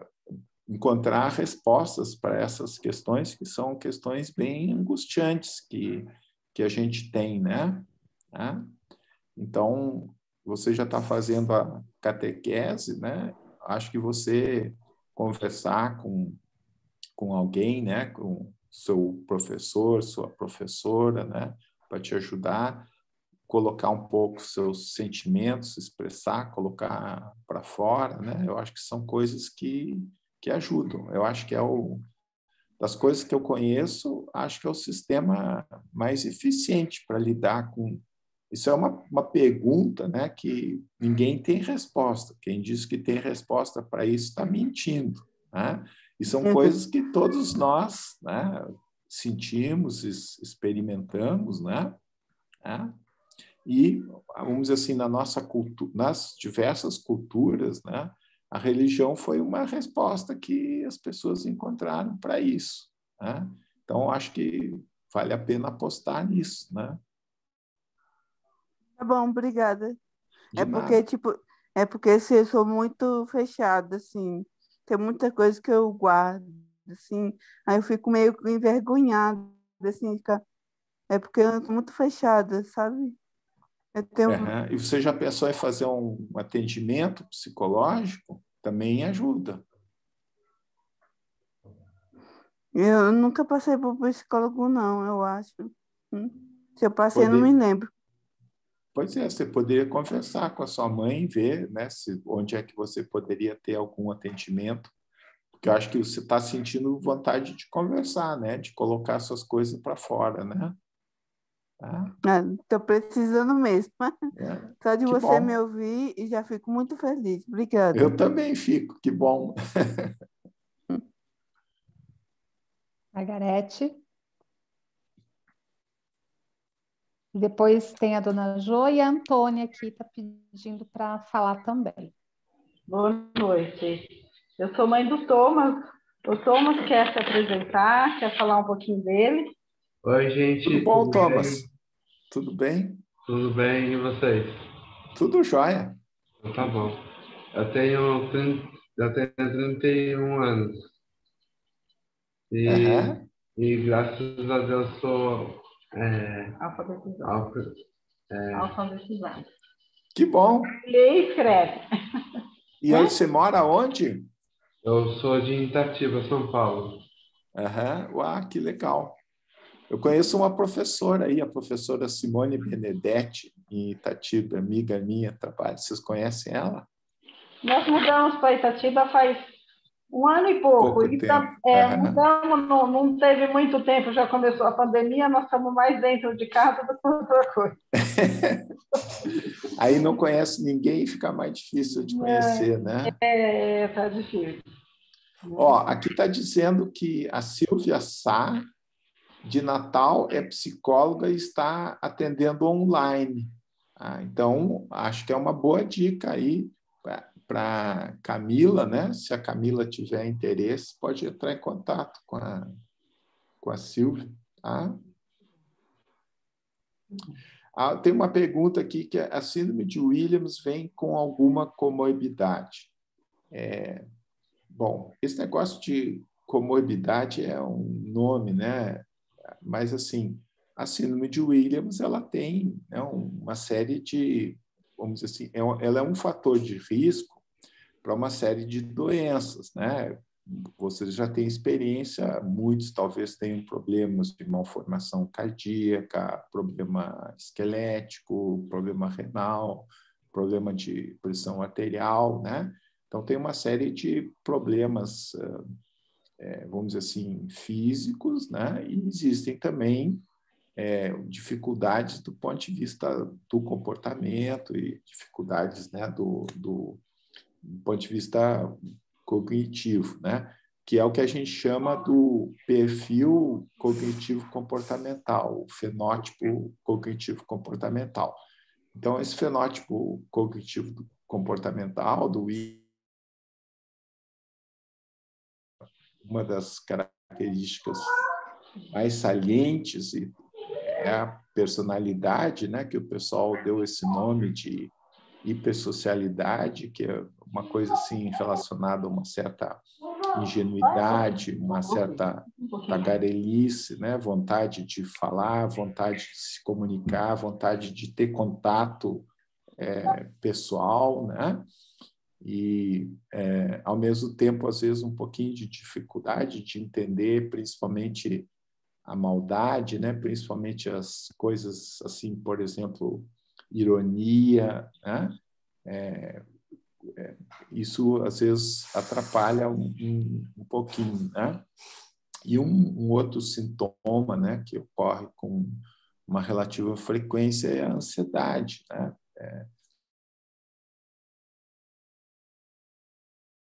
Do assunto, né? Fica ansiedade de antecipação, que se chama, né? Pensando o que vai acontecer, o que não vai acontecer, né?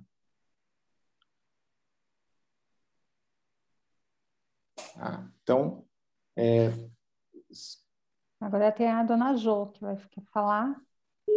Vamos lá. E aí eu depois eu acho que não sei até que hora que Eu só a gente queria falar permanece tchau. aqui.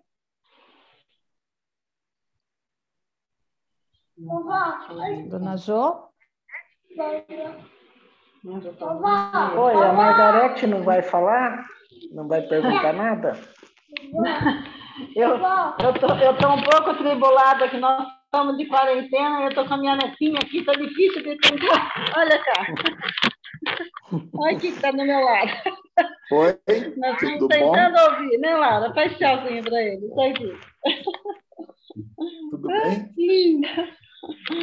A mãe está trabalhando e nós estamos aqui tentando nos dividir. Vamos falar tchau. Eu queria dar tchau para as pessoas. Tchau, obrigado, gente. Tchau. Muito obrigada. Bom falar com vocês. Obrigada. Obrigado. Tchau, Laura. Tchau. Deixa eu ver. Tchau. Eu só queria complementar, né, o que o Dr. Vitor falou, da importância deles terem contato com outros. E hoje eu tenho um grupo lá com 70 Williams, e hoje eles entraram em reforma do grupo. E eu achei, assim, eu fiquei tão orgulhosa de ver o empoderamento deles, que quando montamos o grupo, eles fizeram umas regras.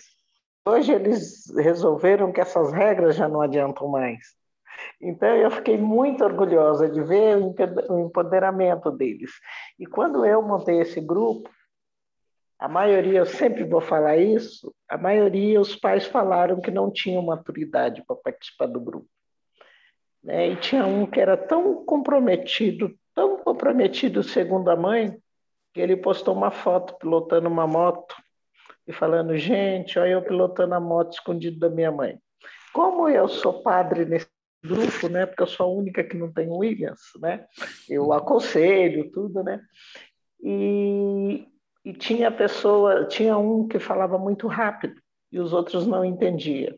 E eles mesmos foram condicionando a pessoa, né, falando, fala mais devagar, respira. Tinha um outro que falava robotizado no grupo, e hoje ele fala normal. Então, assim, como é importante eles terem essa referência? Era isso que eu queria complementar. E, Silvia, hoje eu te mandei uma mensagem, eu estou precisando falar com você sobre isso. É só isso. Coisa, assim, além dessa questão do contato, eu acho que a Jo tem uma outra sacação, que é a importância da pesquisa, né, Jo? Que é extremamente importante. Eu acho que você é uma das pessoas que tem isso mais claro e que consegue colocar isso da maneira mais clara, né? Porque a maioria dos profissionais não sabe o médico, psicólogo, todo mundo, ninguém sabe o que fazer. Mas você sabe que quando eu descobri a síndrome de Williams na minha filha, a primeira coisa que eu fiz foi pesquisar. Naquela época não tinha internet, fui para a biblioteca e eu não achava nada. Os poucos artigos que eu achei eram em inglês, eu fiquei uns 3 dias para traduzir e não entendi nada. E aí eu falava, por que no Brasil não tem? Então, o meu objetivo de fundar a associação é que se tivesse pesquisas brasileiras e não pesquisa lá de fora, né? Então, eu acho que enquanto eu respirar, eu vou lutar para que se tenha as pesquisas, né? E hoje eu tenho muito orgulho porque síndrome de Williams é muito pesquisada, temos muitas pesquisas, né? Igual nós tivemos a live com o Dr. Zen e ele estava contando, né, que a pesquisa dele, né, foi premiada, né, em outros países, tudo. Então esse é o nosso orgulho, que se tenha coisa nossa.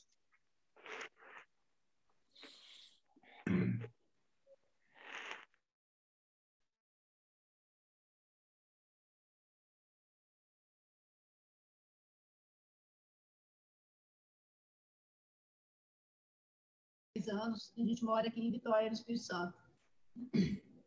E hoje no grupo nacional que eu participo, acho que tem algumas mães aqui que também que são desse grupo, a gente falava muito sobre preconceito. O preconceito, acho que ele está ligado diretamente à inclusão, e um e outro, né? E muitas mães relatando que preferem se afastar das pessoas, da sociedade, e de fato, realmente a sociedade ela é cruel, né? Com as pessoas diferentes, vamos dizer assim. E eu penso que o diálogo é a ferramenta principal para divulgar a síndrome, para que as pessoas entendam a síndrome e conheçam a síndrome.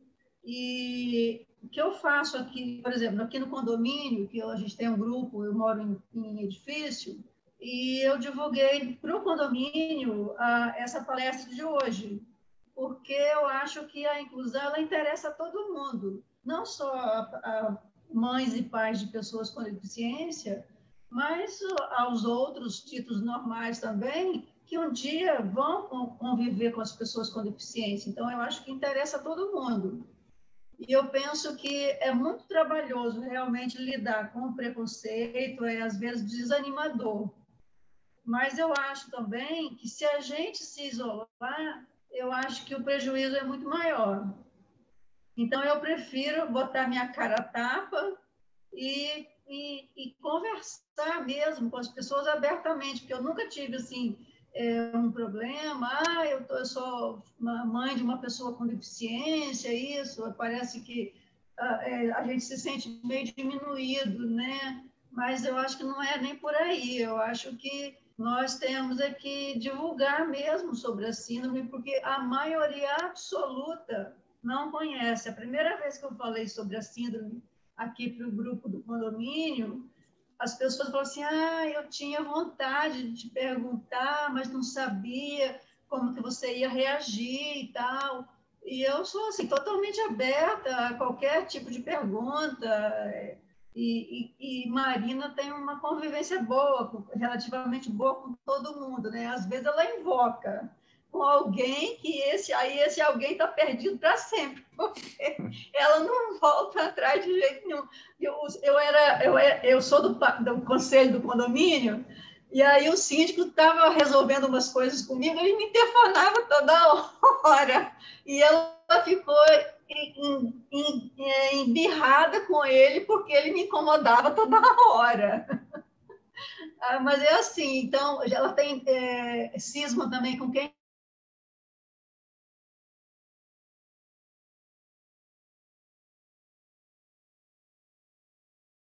eliminado.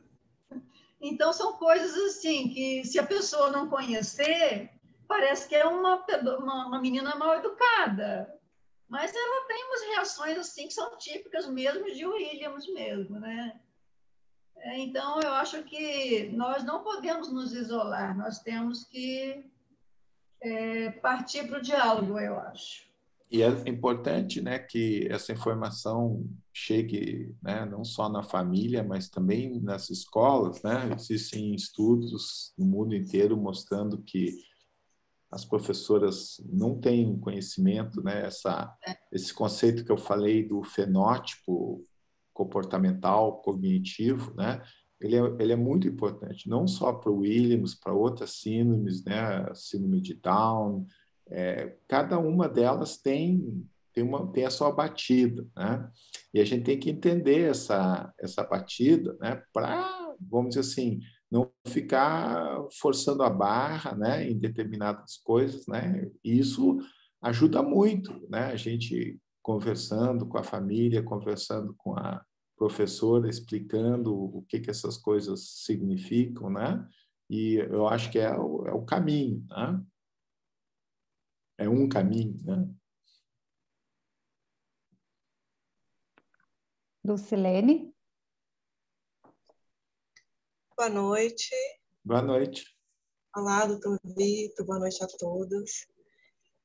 Então, eu tenho não sei nem se seria uma pergunta ou uma dúvida, né, com relação a essa cartilha de alfabetização fônica. Meu filho, ele tem 3 aninhos, ainda não fala, mas ele tem uma comunicação corporal que está cada vez mais visível, né? Porém, a alfabetização dele, doutor, se dará em inglês, né? Porque eu estou no Canadá e eu não tenho convívio com nenhuma outra criança com nenhum tipo de deficiência ou de dificuldade, né? Pais que possam compartilhar como que foi essa alfabetização aqui, né?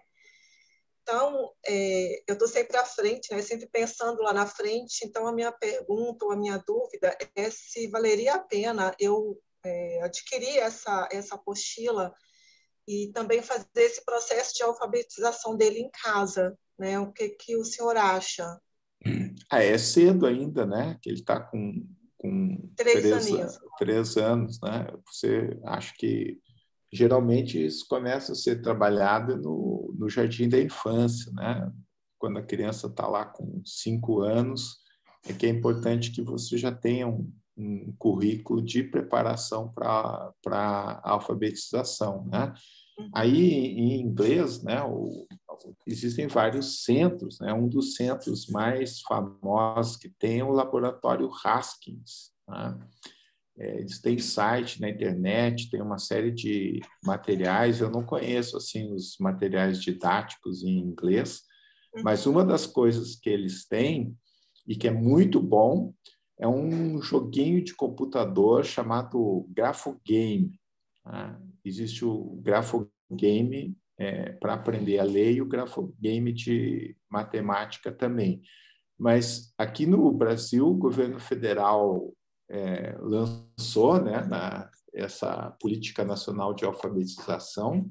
Secretaria Nacional de Alfabetização tem uma série de programas, né, de cursos de formação de professores, tem um documento que é o Relatório Nacional de Alfabetização Baseada em Evidência, no qual eu colaborei. E uma das coisas que eles fizeram foi fazer uma versão brasileira. Eles têm trabalhado muito com os pesquisadores brasileiros, então tem esse Grafogame, que eles fizeram uma versão em português, ele está disponível gratuitamente, dá para mexer no celular, então a pessoa que não tem computador pode mexer também, os meninos no seu próprio, tem que ter só um smartphone, né? E a senhora que trabalha aqui em casa, o netinho dela está com 5 anos e está se divertindo com esse Grafogame, né? Porque vai fazendo uma série de atividades procurando justamente desenvolver, chamar a atenção da criança, né, para essa relação mais ou menos sistemática que existe entre as letras e os sons, né? Em inglês é um pouquinho mais complicado, né? Porque o inglês, o português é uma língua que tem uma ortografia mais regular, né? Então, algumas letras têm mais de um som, algum som pode ser representado por mais de uma letra, né? Mas o inglês é uma doideira, né? Então, o Grafogame ajuda muito. Eu acho que eles devem ter lá no site desse laboratório Haskins. Haskins, Haskins, porque esse programa ele é finlandês, mas quem fez nos Estados Unidos aí foi esse pessoal do laboratório Haskins, e é um negócio que é gratuito, que dá para fazer no celular, mas eu acho que aí também, assim, acho que tem que ter um pouquinho de cuidado de não botar a carroça na frente dos bois, né? Ele está com 3 anos agora. O que você pode fazer agora com ele? Tá? Então, assim, isso é uma coisa super interessante. Hoje em dia, tem um conceito, né, que é o conceito de numeracia e literacia familiar. Tá? São atividades que a gente pode fazer em casa para chamar a atenção da criança, né, para coisas que depois vão ser importantes na escola, que são pré-requisitos, são precursores, né, do desenvolvimento da alfabetização, da aritmética e assim por diante, né? E eu acho que a coisa mais importante que tem é contar história, né? Contar história para a criança, ter esse hábito de contar historinha, né? As narrativas, né? Elas são, assim, ele é o sistema, é o modo cognitivo default do ser humano, ele é o padrão. Tá? Os nossos ancestrais que viviam em sociedades que não tinham leitura e escrita, todo o conhecimento deles era representado sob a forma de histórias. E as histórias, elas são organizadas, elas têm um esquema que a gente pode chamar de uma gramática narrativa. Toda história ela tem uma estrutura assim, que ela começa com uma situação inicial, aí tem um evento inicial, o personagem vai reagir em relação àquele evento. Esse evento geralmente é uma coisa problemática, é um obstáculo, um empecilho que precisa ser superado. Aí o personagem ele vai ter que descobrir o que ele faz para resolver aquele problema. E aí ele entra num processo, né, de resolução de problema, de tomada de decisão, de planejamento, até que ele escolhe uma determinada solução, aí ele vai implementar essa solução, aí ele vai procurar, vamos dizer assim, monitorar para ver se está indo as coisas de acordo com o que ele esperava, se ele está se aproximando do objetivo dele, e aí depois chega numa situação final. Aí tem que ver se a situação final, né, quer dizer, corresponde ao que o personagem precisava, ou se ele tem que começar o processo todo de novo. Tá? Então, nisso aí, a criança aprende e também tem aquele negócio que as crianças querem que repita as histórias. Né? E a repetição tem essa função de que ela vai consolidando esse esquema. E esse esquema, depois, ele é básico para a compreensão da leitura. Através das histórias, a criança vai desenvolvendo vocabulário. Tá? E, através das histórias, a gente trabalha uma outra coisa que é extremamente importante a gente trabalhar no Williams, que na psicologia se chama teoria da mente, que é a capacidade de entender o que as outras pessoas estão pensando, qual é o impacto que o meu comportamento está tendo com as outras pessoas, em relação às outras pessoas, entender assim quais são os sentimentos do personagem, né? Quer dizer, o que o personagem sentiu, o que o personagem está querendo, por que ele vai fazer tal coisa. E isso tem muito a ver com a fase também dos porquês da criança, né? Que fica, por que isso é assim? Então, você tem condições de contando a história, recontando, discutindo, né? Perguntando para a criança. Então, essa é uma atividade que ela é fundamental, né? Nessa questão principalmente da compreensão, da interpretação de texto, né? Mas a questão das musiquinhas, né? das rimas, né? Que também vão sensibilizando a criança para a estrutura sonora da linguagem, né? Das relações de sons das palavras umas com as outras, esse tipo de coisa. Tá? E existem muitos assim, materiais, eu nos Estados Unidos não saberia te dizer, né? Mas certamente você encontra, né? Que auxiliam os pais a fazer isso. E a mesma coisa você pode fazer em relação à matemática, né? Então, existem uns experimentos muito legais que são feitos assim, que faz com criança de 4 anos de idade, que você manipula, né, uma série de objetos ali junto com a criança, e você pode ter vários critérios para manipular. Então, você pega lá objetos que têm diversas cores, diversos formatos, né? E aí você faz um comportamento e pede para a criança repetir o seu comportamento.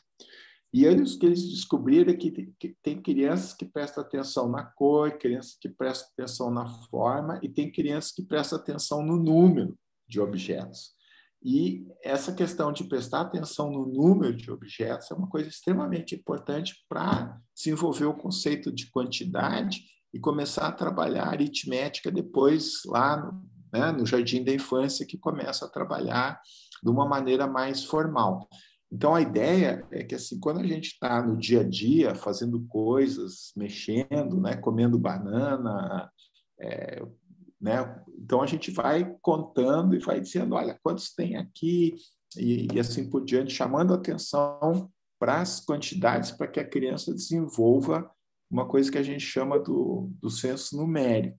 Tá? Então, essas são coisas que a gente pode fazer de uma maneira informal em casa, né? Não é uma coisa assim formal, assim, eu vou te ensinar matemática, eu vou te ensinar a ler, mas são coisas que vão estar preparando a criança. Tá?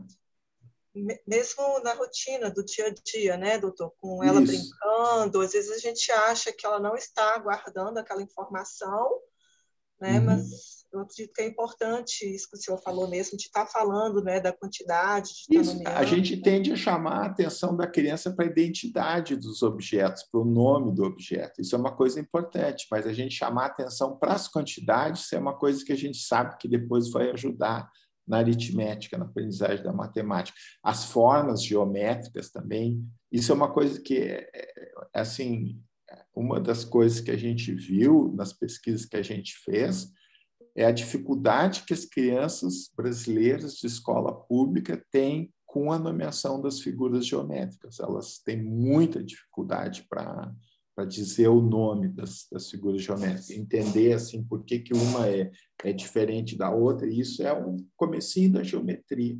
Tá? Ok, obrigada.